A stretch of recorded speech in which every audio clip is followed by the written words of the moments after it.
देशात पेट्रोल आणि डिझेलचे दर गगनाला भिडले आहे। पंतप्रधान नरेंद्र मोदी यांनी आज देशातील पेट्रोल आणि डिझेलच्या दरांवर अनेक राज्यांचं म्हणणं ऐकून घेतलं। त्यानंतर यादी काढत पेट्रोल डिझेलवरील वॅट कमी न करणाऱ्या राज्यांना सुनावलं। बिगर भाजप शासित राज्यांमध्ये भाजप शासित राज्यांपेक्षा पेट्रोल डिझेलचे दर जास्त असल्याचं मोदींनी सांगितलं।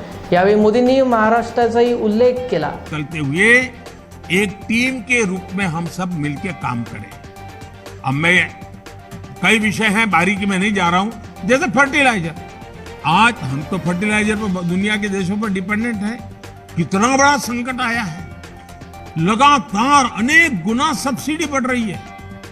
हम किसानों पर बोझ ट्रांसफर नहीं करना चाहते।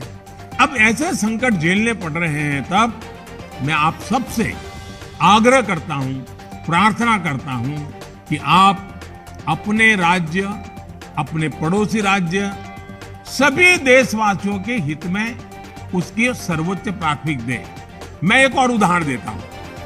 अब नवंबर में जो करना था नहीं किया, इसलिए पिछले 6 महीने में क्या हुआ है, आज चेन्नई में, तमिलनाडु में पेट्रोल करीब 111 रुपया के पास है।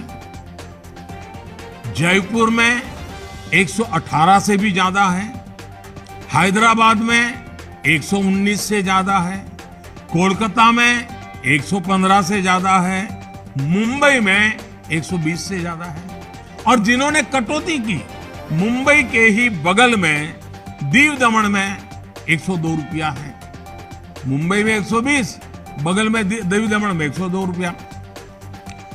अब कोलकाता में 115, लखनऊ में 105, हैदराबाद में 120 करीब करीब, जम्मू में 106, जयपुर में 118, गुवाहाटी में 105, गुड़गांव में 105 है।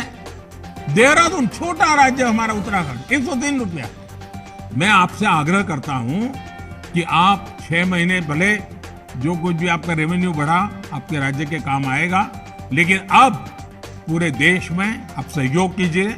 ये मेरी आपको विशेष प्रार्थना है। आज साथियों, एक विषय और जिस पर भी मैं अपनी बात आज कहना चाहता हूं। देश में गर्मी तेजी से बढ़ रही है और समय से पहले बहुत गर्मी बढ़ रही है।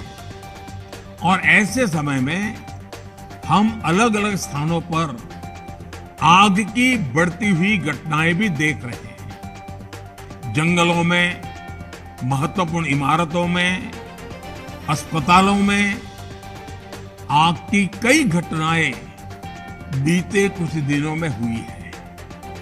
हम सबको याद है वो दिन कितने पीड़ादायक थे, जब पिछले साल कई हॉस्पिटलों में आग लगी और वो बड़ी दर्दनाक स्थिति थी। बहुत मुश्किल समय था वो। अनेक लोगों को इन हादसों में अपनी जान गंवानी पड़ी थी। इसलिए मेरे सभी राज्यों से आग्रह है कि अभी से हम विशेषकर हॉस्पिटलों का सेफ्टी ऑडिट करवाएं, सुरक्षा के इंतजाम पुख्ता करें और प्राथमिकता के आधार पर करें। ऐसी घटनाओं से हम बच सके, ऐसी घटनाएं कम से कम हो, हमारा रिस्पांस टाइम भी कम से कम हो, जान माल की हानि ना हो।